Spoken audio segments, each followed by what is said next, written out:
भंडारा जिल्ह्यात अवैध वाळू वाहतुकीविरुद्ध कारवाई करण्यासाठी गेलेल्या महसूल विभागाच्या पथकावर वाळू तस्करांनी प्राणघातक हल्ला करण्याचा प्रयत्न केल्याची धक्कादायक घटना समोर आली आहे।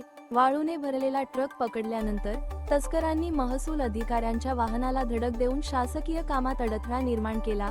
या प्रकरणी अड्याळ पोलीस ठाण्यात गुन्हा नोंदवण्यात आला आहे। मंडळ अधिकारी श्री पृथ्वीराज विठ्ठल अहिरे हे महसूल सेवक अमित बावनकर यांच्यासह सरकारी कामासाठी गोलेवाडीकडे जात होते। पवनी भंडारा मुख्य रोडवरील नाल्याजवळ त्यांना वाळूने भरलेला एक ट्रक क्रमांक MH40 BG 5175 संशयास्पदरित्या जाताना दिसला। थरार पथकाने ट्रक थांबवून तपासणी केली असता त्यात विनापरवाना 8 ब्रास रेती आढळून आली। अधिकारी कारवाई करत असतानाच तिथे एका चारचाकी गाडीतून क्रमांक MH02 E-6287 ट्रक मालक व इतर साथीदार आले। त्यांनी पथकाशी हुज्जत घालून कारवाईत अडथळा आणला। इतक्यावरच न थांबता ट्रक चालकाने ट्रक वेगाने पळवून नेण्याचा प्रयत्न केला।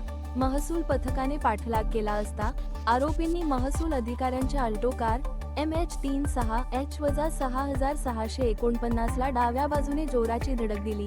या धडकेत कारचे मोठ्या प्रमाणावर नुकसान झाले असून सुदैवाने अधिकारी थोडक्यात बचावले आहेत।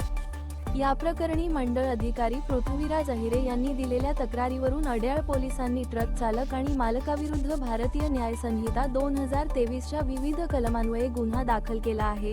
या घटनेमुळे जिल्ह्यात वाळू तस्करांचे धाडस किती वाढले आहे याचा प्रश्न पुन्हा एकदा ऐरणीवर आला आहे। महाराष्ट्र लाईव्ह न्यूज पत्रकार भंडारा।